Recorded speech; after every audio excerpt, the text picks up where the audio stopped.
ನಮ್ ತಲೆಮಾರುಗಳು ಬಡತನದಲ್ಲಿ ಕಳೆದು ಹೋದ್ವು. ನಾವು ಪ್ರತಿದಿನ ಬೆಳಿಗ್ಗೆ ಎದ್ದು ವನದೇವತೆಯಿಂದ ಜೇನ್ತುಪ್ಪ, ಚಿರೋಲಿ, ತೆಂಡು ಮರದ ಎಲೆಗಳು, ಬಿದಿರು ಎಲ್ಲವನ್ನೂ ತರ್ತಿದ್ವು. ಅಲ್ಲಲ್ಲಿ ಮಾರ್ತಿದ್ವು. ಕೆಲವೊಮ್ಮೆ 4 ಕಾಸು ಸಿಕ್ತಿತ್ತು, ಕೆಲವೊಮ್ಮೆ ಏನೂ ಇಲ್ಲ. ಆದ್ರದು ಕಳೆದು ಹೋದ ದಿನಗಳ ವಿಷಯ. ಇಂದು ನಾವು ನಮ್ಮ ಅರಣ್ಯೋತ್ಪನ್ನಗಳನ್ನ ವಂದನ್ ವಿಕಾಸ ಕೇಂದ್ರಕ್ಕೆ ಕೊಂಡೊಯ್ತೇವೆ. ಅಲ್ಲಿ ನನ್ನಂತ ಸಹೋದರಿಯರು ಪ್ಯಾಕೇಜಿಂಗ್ ಮಾಡ್ತಾರೆ, ಮಾರ್ಕೆಟಿಂಗ್ ಮಾಡ್ತಾರೆ. ನೋಡೋದಕ್ಕೆ ಸಂತೋಷವಾಗತ್ತೆ.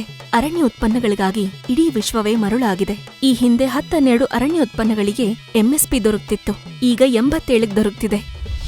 ಭೂ ಹಕ್ಕುಗಳು ಸಹ ನಮ್ ಹೆಸರಲ್ಲಿವೆ. भारत को विकसित बनाने के लिए आदिवासी समाज का विकास और मुख्य धारा से आदिवासी समाज को जोड़ना ये हमारी सबसे बड़ी प्राथमिकता है. ದೇಶದ ಎಲ್ಲ ವನಬಂಧುಗಳಿಗೆ ಜನಜಾತಿಯ ಗೌರವ ದಿನದ ಶುಭಾಶಯಗಳು.